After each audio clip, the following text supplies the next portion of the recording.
राज्यामध्ये जिल्हा परिषदा आणि पंचायत समित्यांसाठी आज मतदान प्रक्रिया पार पडते। 12 जिल्हा परिषदात आणि 125 पंचायत समित्यांसाठी आज मतदान होणार आहे। तब्बल 2 कोटी मतदार आज आपला मतदानाचा हक्क बजावतायत। सकाळी 7:30 वाजता म्हणजे अगदी थोड्याच वेळात मतदानाला सुरुवात होणार आहे। एकूण 7438 उमेदवार निवडणुकीच्या रिंगणात आहेत। तर येत्या सोमवारी म्हणजेच 2 दिवसांनी मतमोजणीची सुद्धा प्रक्रिया पार पडणार आहे।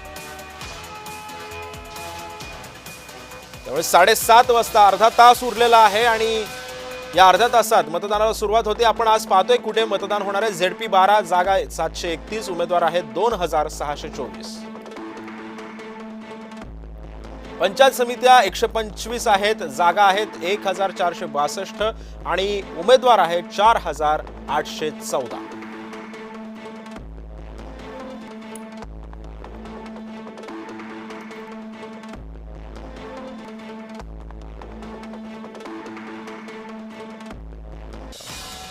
त्यामुळे 12 जिल्हा परिषदा तर 125 पंचायत समित्यांसाठी आज मतदान प्रक्रिया पार पडते।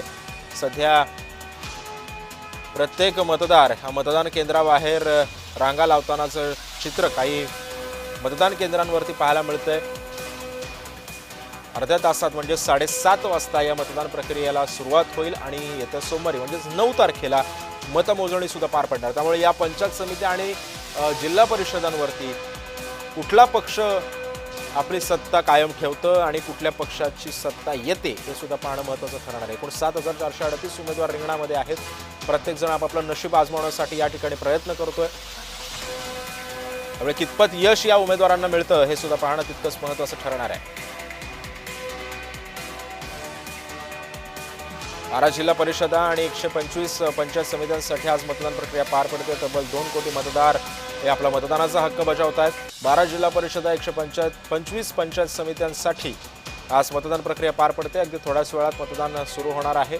एकूण 7438 उमेदवार या निवडणुकीच्या रिंगणात आहेत। नेमकं काय होतं हे सुद्धा पाहणं महत्त्वाचं ठरणार आहे। कशा पद्धतीनं यामध्ये आपलं नशीब हे सर्व उमेदवार आजमावतात हे सुद्धा पाहणं महत्त्वाचं ठरणार आहे। 12 जिल्हा परिषदा तर 125 पंचायत समित्यांसाठी आज मतदान प्रक्रिया पार पडते। 7:30 वाजता या मतदान प्रक्रियेला सुरुवात होणार आहे।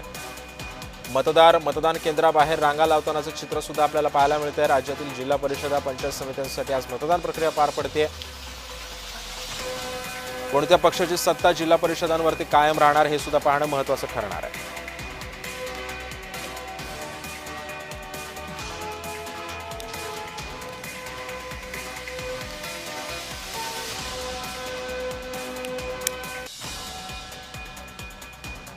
आणि या संदर्भामध्ये अधिक माहिती जाणून घेऊयात। माझा सहकारी विजय चिडे सध्या आपल्याला या संदर्भातली माहिती देतोय। विजय, अर्धा तास उरलेला आहे। 7:30 वाजता मतदान प्रक्रियेला सुरुवात होईल आणि प्रत्येक उमेदवार आपलं नशीब आजमावण्यासाठी जीवाच्या आकांतानं प्रयत्न करतोय। तू कुठल्या मतदान केंद्राच्या बाहेर उभा आहेस आणि सध्या तिथली काय परिस्थिती आहे? मतदार यायला सुरुवात झाली आहे का? नक्कीच तिथे जर पाहिलं तर तब्बल 10 वर्षानंतर जिल्हा परिषद आणि पंचायत समितीच्या निवडणुका होत आहे। त्यामुळे आता जिल्हा परिषदचा सदस्य आणि पंचायत समितीचा सदस्य निवडण्यासाठी उत्सुकता जी आहे ती ग्रामीण भागामध्ये लागून होती। कारण तब्बल 10 वर्षानंतर ह्या निवडणुका होत आहेत। त्यामुळे उमेदवार देखील मोठ्या ताकदीने जे आहे ते रिंगणामध्ये उतरल्याचे आपल्याला पाहायला मिळाले होते। छत्रपती संभाजीनगरमध्ये देखील आता 63 जिल्हा परिषद आणि 126 पंचायत समितीच्या गण जे आहेत हे उमेदवार रिंगणामध्ये आहेत। तब्बल 890 उमेदवार जे आहेत ते रिंगणामध्ये असणार आहे।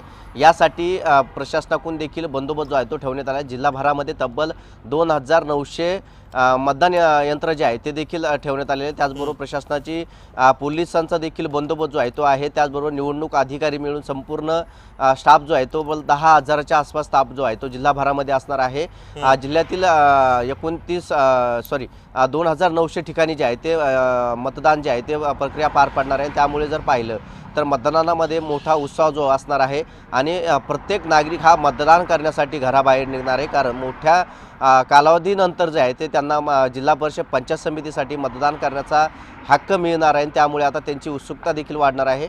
आता कोणत्या उमेदवाराचं आजपासून 7:30 वाजता जे आहे ते मतदानाला सुरुवात होणार आहे आणि त्यामुळे आता कोणत्या पक्षामध्ये मतदान मिळतं हे पाहणं महत्त्वाचं असणार आहे.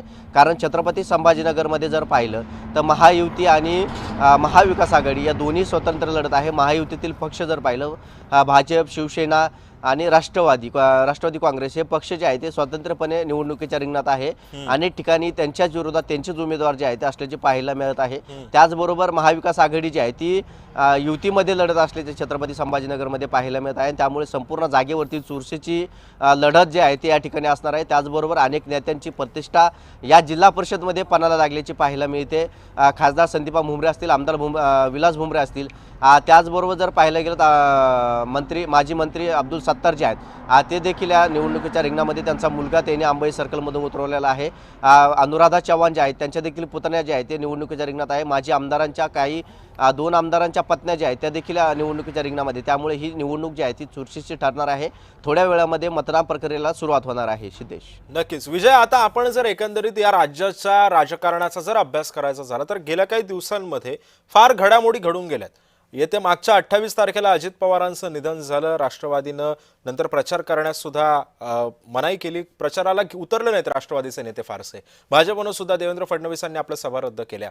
याचा इम्पॅक्ट कशा पद्धतीनं पडू शकतो? राष्ट्रवादीला तिथली ताकद आपली अबाधित ठेवण्यासाठी प्रयत्न केले जाऊ शकतात का, किंवा एखाद्या भावनिक लाटेचा या निवडणुकांवरती परिणाम होऊ शकतो का? नक्कीच इथे जर पाहायला गेलं तर अजितदादाचं निधन झाल्यानंतर अनेक ठिकाणचे प्रचार जे आहे ते थंडवल्याचे पाहायला मिळाले होते. काही पक्षांनी प्रचार देखील केले नव्हते. स्वतः मुख्यमंत्री देखील प्रचाराच्या रिंगणात उतरले नव्हते. त्याचबरोबर दोन्ही राष्ट्रवादी जे आहेत त्या देखील प्रचारामध्ये आले नव्हते. त्यांच्या कोणत्याही नेत्याने प्रचार केला नाही. केवळ त्यांचे जे उमेदवार दिलेले होते त्याच उमेदवार जे आहे ते मतदान मागताना पाहायला मिळत होते. अनेक भागांमध्ये जर पाहायला गेलं तर राष्ट्रवादीची मोठी ताकद आहे. त्या ठिकाणी त्यांना सहानुभूतीची लाट देखील मिळू शकते. त्यामुळे जर पाहिलं तर इतर पक्षांनी देखील या ठिकाणी प्रचार केला नाही. मात्र शिंदे शिवसेनेकडून अनेक भागांमध्ये जोमात प्रचार झाल्याचा पाहायला मिळाला होता. मुख्यमंत्री एकनाथ शिंदे निवडणुकीच्या प्रचारामध्ये उतरले होते. त्याचबरोबर त्यांच्याकडून स्टार प्रचारकची यादी देखील जाहीर करण्यात आली होती. त्यामुळे त्यांनी देखील प्रचार सभा ज्या आहेत त्या अनेक भागांमध्ये घेतल्याच्या पाहायला मिळाल्या होत्या. कुठंतरी राष्ट्रवादीला जे आहे ते सहानुभूतीची लाट मिळू शकते. मात्र अनेक भागांमध्ये जर पाहिलं गेलं तर जसं मराठवाडा सर्कल जर पाहिलं तर छत्रपती संभाजीनगरमध्ये राष्ट्रवादी काँग्रेसची ताकद जी आहे ती कुठंतरी कमतरता असल्याची पाहायला मिळते. मात्र बीडसारख्या ठिकाणी राष्ट्रवादीला चांगली ताकद आहे. मात्र त्या ठिकाणचे नेते असणारे धनंजय मुंडे असतील किंवा पंडित असतील, हे आमदार जे आहेत ते देखील निवडणुकीच्या रिंगणामध्ये उतरले नव्हते. प्रचारामध्ये ते गेले नव्हते. आणि त्यामुळे त्या भागांमध्ये जे आहे ते ज्या ठिकाणी राष्ट्रवादीची क्रेज आहे त्या ठिकाणी आता कुठंतरी अजितदादाच्या राष्ट्रवादीला सहानुभूतीची लाट मिळू शकते असा कौल जो आहे तो तरी एकंदरीत सध्या वाटतोय. नक्कीच. विजय, आपण एकंदरीत बघितलं असेल ना तर प्रत्येक निवडणुकीमध्ये अपक्ष जे काही पक्ष उमेदवार असतात ते कधी कधी काय वेळेस गेम चेंजर सुद्धा ठरतात. तू आता ज्या मतदारसंघांमध्ये आहेस, तू आता सध्या वार्तांकन केलेलं आहेस, अपक्षांची कितपत ताकद या निवडणुकांमध्ये तुला पाहायला मिळते? नक्कीच इथं जर पाहिलं तर अनेक भागांमध्ये जे आहे ते अपक्ष मोठ्या प्रमाणात मतदान घेत असतात. ज्याचा फटका जो आहे तो प्रस्थापित पक्षांना देखील झाल्याचं आपल्याला पाहायला मिळत होतं. अनेक ठिकाणी जर पाहिलं तर पक्षांनी उमेदवारी डावलल्यामुळे त्या ठिकाणी बंड पुकारवून अपक्ष रिंगणामध्ये उतरत होते आणि ते निवडूनही आल्याचं आपण अनेक निवडणुकीमध्ये पाहिलं होतं. स्थानिक स्वराज्य निवडणुकीमध्ये सर्वाधिक हा प्रकार जो आहे तो घडत असल्याचा पाहायला मिळत होता. कारण मतदार जो आहे तो कमी संख्येने असतो आणि त्यामुळे याचा फायदा जो आहे तो अपक्षांना देखील होत असतो. अर्थात जर घेतला आपण छत्रपती संभाजीनगरचं डावराडी सर्कल जो आहे त्या भागाचा जर विचार केला तर त्या ठिकाणी भाजपकडून जे आहे ते उमेदवार देण्यात आले होते. मात्र पुरस्कृत उमेदवार त्यांनी जाहीर केलेले. आता ते उमेदवार जे आहे ते अपक्ष म्हणून रिंगणात आहे. मात्र त्या ठिकाणी जर पाहिलं तर दोन्ही पक्षाला जे आहे ते उमेदवार त्या ठिकाणी त्यांचा पारडा जड होऊ शकतो. मात्र त्यांना काही पक्षांनी उमेदवारी डावलल्या असल्याचं सांगितलं जातं. त्याचबरोबर सिल्लोडमध्ये देखील असे काही मतदारसंघ आहेत की ज्या ठिकाणी अपक्षाची ताकद चांगल्या प्रमाणे, मात्र पक्षाने उमेदवारी डावलली त्यामुळे त्यांनी अपक्ष त्या ठिकाणी उमेदवारी अर्ज दाखल केलेला आहे. त्यामुळे आता जे अपक्ष उमेदवार आहेत ते कुठेतरी पक्षाची डोकेदुखी ठरणार असल्याचे मिळते. नक्कीच. धन्यवाद विजय, तू दिलेल्या या सविस्तर विश्लेषणाबद्दल आणि माहिती संदर्भात.